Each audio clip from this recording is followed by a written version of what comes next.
नमस्कार दोस्तों, मैं दीपक गोठी, क्राइम रिपोर्टर और भारत टीवी चैनल पर आपके साथ हूं। आज दिल दुखी इसलिए है कि गैस के सिलेंडर का एक तमाचा 25 रुपए का और लगा। आवाज़ बहुत तेज है, कान झनझना रहे हैं, जेब लड़खड़ा रही है, पत्नी जूता निकाल रही है, बच्चे जेब फाड़ रहे हैं और सरकार 25 रुपए की लूट और कर रही है।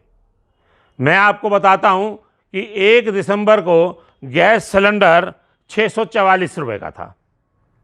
उसके बाद 1 जनवरी को 694 रुपए का हो गया, 4 फरवरी को 719 रुपए का हो गया, 15 फरवरी को 769 यानी कि 769 रुपए का हो गया और 25 फरवरी को 794 रुपए का हो गया और कल 1 मार्च को 819 रुपए का हो गया।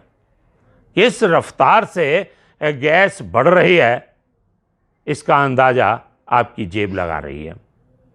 अगर आप 6 साल पुराने वीडियो देखें तो भारत के यशस्वी प्रधानमंत्री जनाब नरेंद्र दामोदर दास मोदी का एक वीडियो चल रहा है जिसमें वो कह रहे हैं कि आप वोट डालने से पहले अपने घर में सिलेंडर को हाथ जोड़कर नमस्ते जी कर कर आना।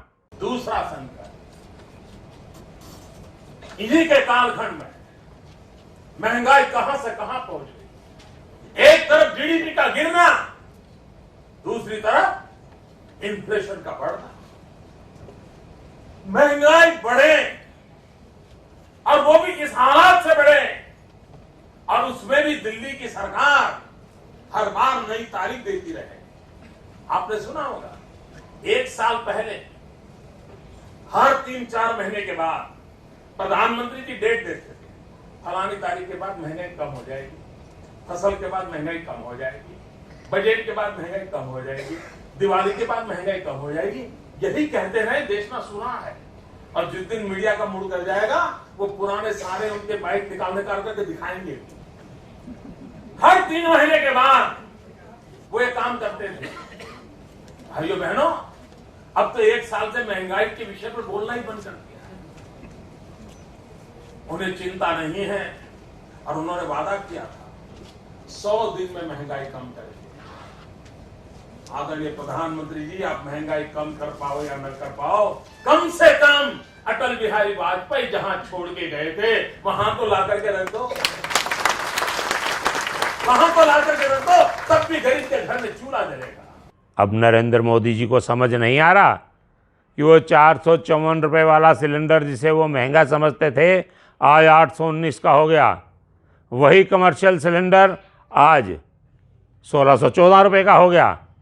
आँखों में ऐसी धूल झोंकी जा रही है कि आँखें मसलने से भी साफ दिखाई नहीं दे रहा। इस बार तो 25 रुपए की चपत के साथ पीएनजी और सीएनजी के भी रेट बढ़े हैं। पेट्रोल और डीजल तो आम बात हो गई है। अब हमें आदत पड़ गई है कि हम जब रात को सोते हैं तो जो रेट होता है सुबह पेट्रोल का वो रेट नहीं मिलता और बढ़ा हुआ ही मिलता है। ऐसे में सरकार का बार बार ये कहना कि अच्छे दिन और क्या चाहते हो, और मैं अंधभक्तों की अगर बात करूं तो ये जो आदरणीय अंधभक्त हैं वो ये कहते हैं कि देश के विकास के लिए ज़रूरी है। मैं उनकी बात मान लेता हूं, लेकिन क्या देश के विकास के लिए उन्हें प्रधानमंत्री जी का ये स्लोगन भी याद है कि सरकार सरकार है, व्यापार नहीं है, व्यापार व्यापारी करेगा, सरकार व्यापार के लिए नहीं है। तो ये सिलेंडर और पेट्रोल क्या लाला की दुकान है?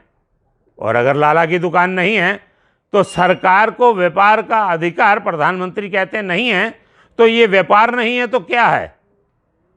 38 रुपये लीटर पेट्रोल 100 रुपये बिके तो इसका मतलब ये है कि 62 रुपये सरकार ने कमा लिए। 38 रुपये के माल पर 62 रुपये सरकार अगर कमा लेती है अगर कोई लाला इतना प्रॉफिट रखे तो सरकार उसकी खाल उधेड़ ले टैक्स में। आम आदमी सोच भी नहीं सकता। 10% अगर किसी व्यक्ति का प्रॉफिट होता है तो उसे कहते हैं कि लूट की छूट हो गई। यहाँ तो सरेआम डाका डाला जा रहा है, जेब काटी जा रही है, और मेरी भाषा में हाथ में लाल मिर्ची लेकर सामने वाले की आंख में लाल मिर्ची झोंककर और उसकी जेब पे झपट्टा मारकर पैसे निकाल लिए जाते हैं। ये सरकार का कर्म है। फैसला आप करें कि सरकार बनिया हो गई है या बनिया सरकार चला रहा है। जय हिंद, जय भारत।